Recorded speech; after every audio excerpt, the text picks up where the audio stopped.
আসসালামু আলাইকুম, আমি মোহাম্মদ আবু রায়হান। আজকের এই ভিডিওতে আমরা কংক্রিটের ক্রিপিং নিয়ে আলোচনা করব। ক্রিপ হচ্ছে increase of strain in concrete, যেটা সাস্টেইন স্ট্রেসে সময়ের সাথে সাথে ঘটে থাকে।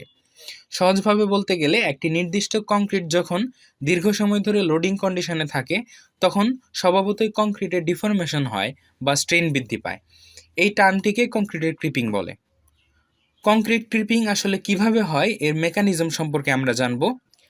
Under sustained stress, with the time, the absorbed water layer, the water held in gel porous and capillary pores yield, flow, and readjust themselves, which behavior is termed as creep of concrete. এই ফিগারটি দেখলে আমরা মেকানিজমটা বুঝতে পারবো।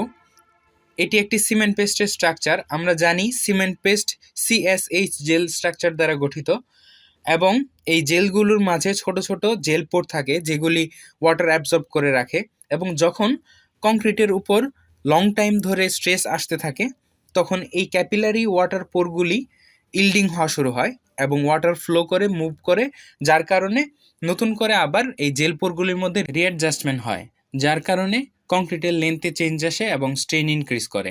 এইভাবেই কংক্রিটে creeping হয়। এবার আমরা এখানে একটা গ্রাফ দেখব যেখানে লোড অ্যাপ্লাই হওয়ার পর থেকে সময় ভার্সেস ডিফরমেশনের তিনটি কার্ভ দেখানো হয়েছে। এখানে দেখাচ্ছে লোড অ্যাপ্লাই হওয়ার পরপরই যে ডিফরমেশনটা হয় এটা হলো elastic strain.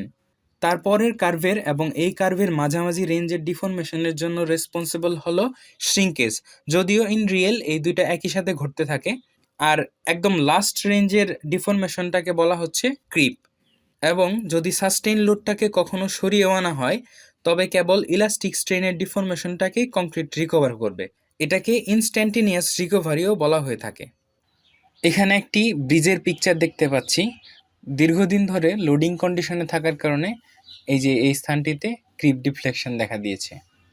Creep of concrete নিয়ে আজকের মতো এটুকুই। ইনশাল্লাহ পরবর্তী ভিডিওতে কংক্রিটের অন্য একটি প্রপার্টি নিয়ে আলোচনা করব। ধন্যবাদ সবাইকে। আসসালামু আলাইকুম।